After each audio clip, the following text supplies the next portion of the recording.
उप मुख्यमंत्री दिनेश शर्मा ने अपने संबोधन में कहा कि अब की बार मिल्कीपुर के उपचुनाव में प्रत्याशी चंद्रभानु पासवान की ऐतिहासिक जीत होगी। और क्या कुछ कहा, आइए देखते हैं हमारे संवाददाता दल बहादुर पांडे के साथ।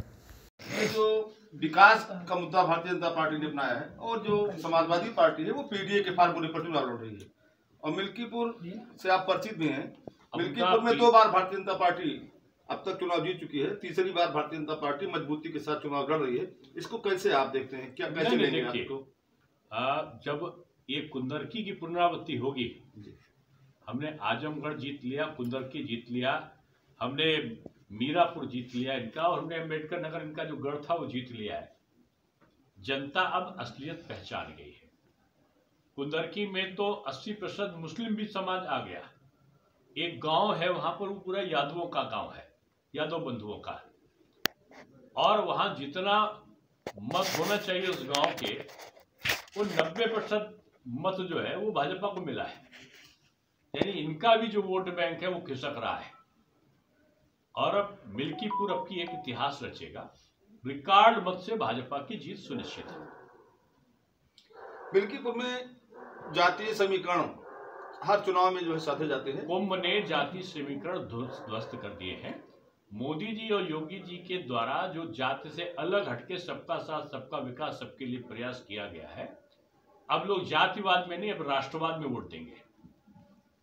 ये हम ये जानना चाह रहे हैं, अभी नेता विरोधी दल समाजवादी पार्टी के हैं उत्तर प्रदेश सरकार विधानसभा में, तो माता प्रसाद पांडे उनकी जनसभा लगी थी कोटिया में। कल की बात है, शाम को 50 लोगों की उपस्थिति थी। तो क्या समाजवादी पार्टी के साथ खेला शुरू हो गया, धरातल पर दिखाई पड़ रहा है? कैसे शुरू हो गया? अब आप देखो, मैं आया हूँ 2 दिन से बगैर सूचना दिए। एक दिन में रात को मैंने कहा कल सुबह आ रहा हूँ, और ये दोनों जो लोग साथ थे, अब आप समझो कि 5 2 7 8 कार्यक्रम हो गए, 7 कार्यक्रम, और सब अच्छी खासी संख्या में जनसैलाब आया। तो बीजेपी के प्रति ये नहीं है, बीजेपी के नेता के प्रति, बीजेपी के प्रति आकर्षण है, मोदी जी और योगी जी के प्रति। नहीं, हम सर ये कह रहे थे, अभी नेता विरोधी दल की जनसभा थी, उसमें मात्र 50 लोग आए थे, जबकि कोटिया जहां उनकी जनसभा लगी थी वो उस गांव में अमानीगंज विकास खंड का सबसे बड़ा गांव है, वो ब्राह्मण बहुल गांव भी है। मात्र 50 लोगों की उपस्थिति होना ये दर्शाता है कि आपकी निगाह क्या दर्शाता है कि समाजवादी पार्टी खत्म हो रही है? क्या क्या कैसे लेते हैं आप इसको? देखिए, समाजवादी पार्टी अब जातिवादी पार्टी बन गई थी, और कुंभ ने और सनातनी परंपरा ने जातिवाद को समाप्त किया है।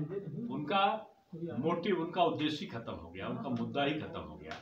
इसलिए अब ये जातिवाद है, इसका जहर बहुत समय तक नहीं चलता है।